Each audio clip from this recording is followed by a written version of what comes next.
Now let's take a look at Excel SumIf function. This is one of the more fun function that I've been able to use in Excel. So the SumIf function returns the sum of number which meet a certain criteria. To find the total value of all properties which cost less than 500,000, type in equal SumIf, and then as you can see, you already learned this, from C2 to C7. So the the area where you checked it is from C2 to C7. So you have here, and then you're looking for anything that's less than 500.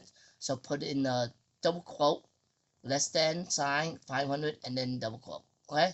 So that should give you the answer for the which property costs less than 500.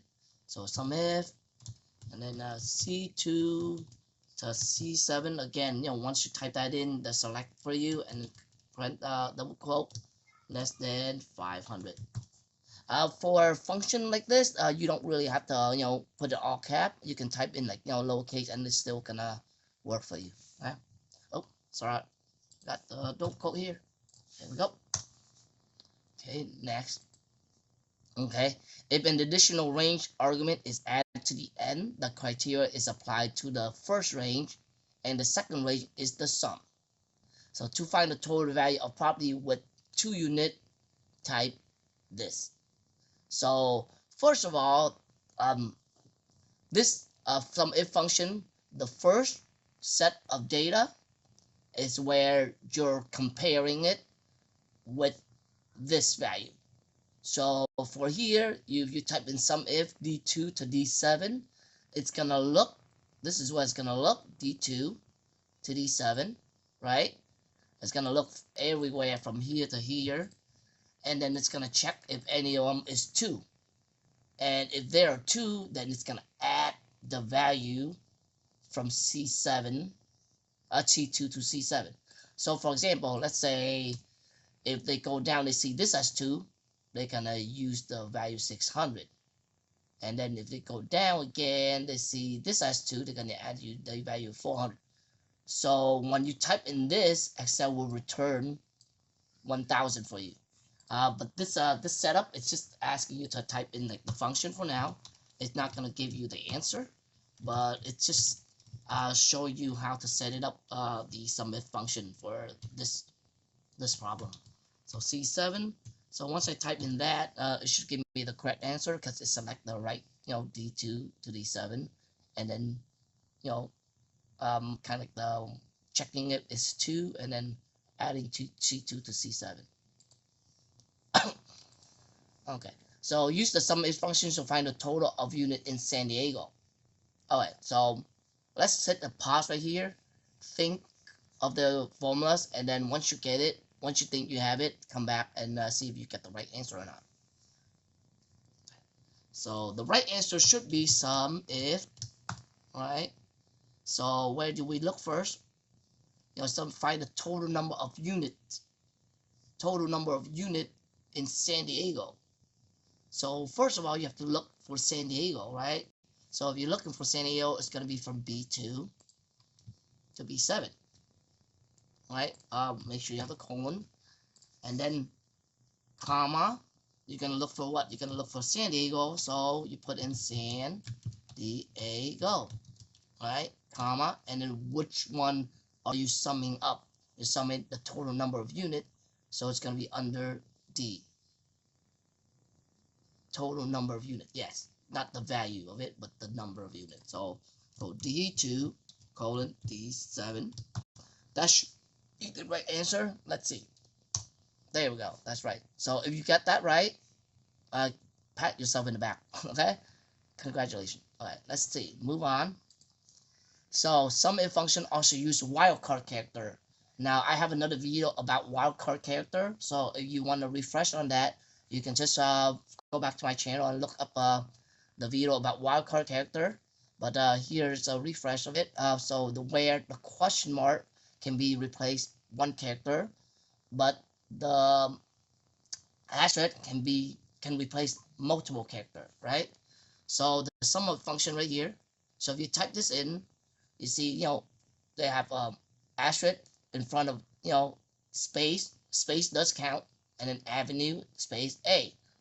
So for this one, what they're trying to do is they're trying to look at the sum if if the address has any sort of like the information like character in front, and then a space, and then avenue, and then a space, and then A. So the answer for this is they're gonna look for any of these on A, right? Avenue A. So you got one avenue A and then two avenue A. That's a space, that's a space, and then what are they adding? They're adding C.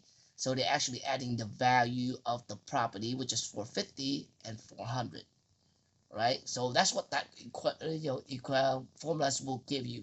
They will give you the answer of 450. But for this example, they just want you to type in this so that you're familiar with how to use the SumIf function. So A2, again, A7, it's going to be selected, comma, right, space. Now the space outside of the double quote doesn't matter. You can just leave it like that, and it's still going to be the same because, outside of the double quote, it doesn't really matter, but this one does. So if there's an extra space here, then it matters, okay? And then space A, and then double quote, comma, and then C2 to C7. And they kind of try, Excel will give you the sum of anything that have space avenue A in it. All right, space avenue A. Okay, so next, okay, now use the SumIf function with wildcard matching to get the total number of unit on avenue A. So here's another place where you can pause, think of your answer, and once you think you have it, come back and check to see if it's correct. So A, SumIf avenue A, so A2, no, A2 to A7, comma, wildcard, anything that have avenue A, so space avenue A, right, comma, and then what are we adding? We're adding the total number of units, so it's going to be D2, D7, right? So now they're going to give you that.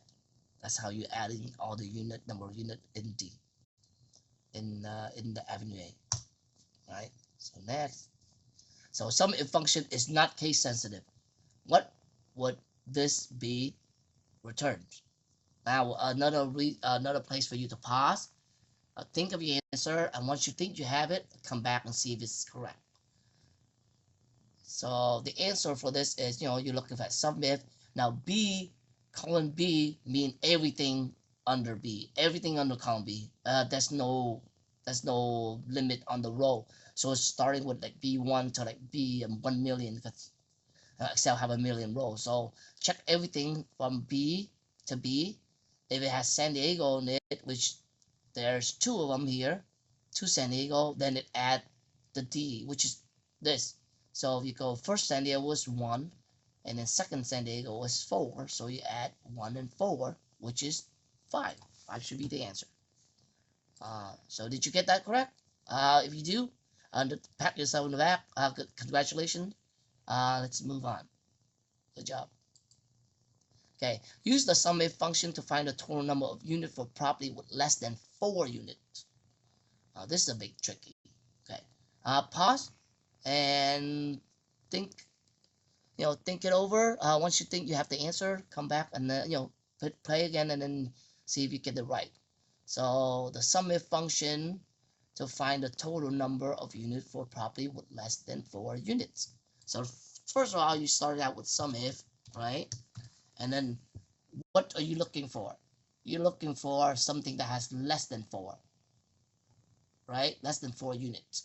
So where's the unit coming from? The unit coming from column D. So you go D2 to D7, right? And then what are you looking for?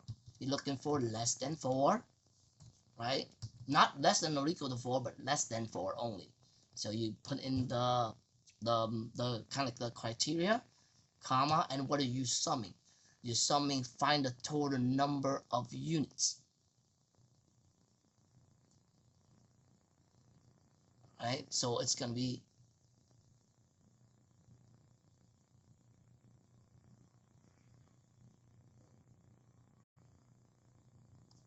D2 to D7.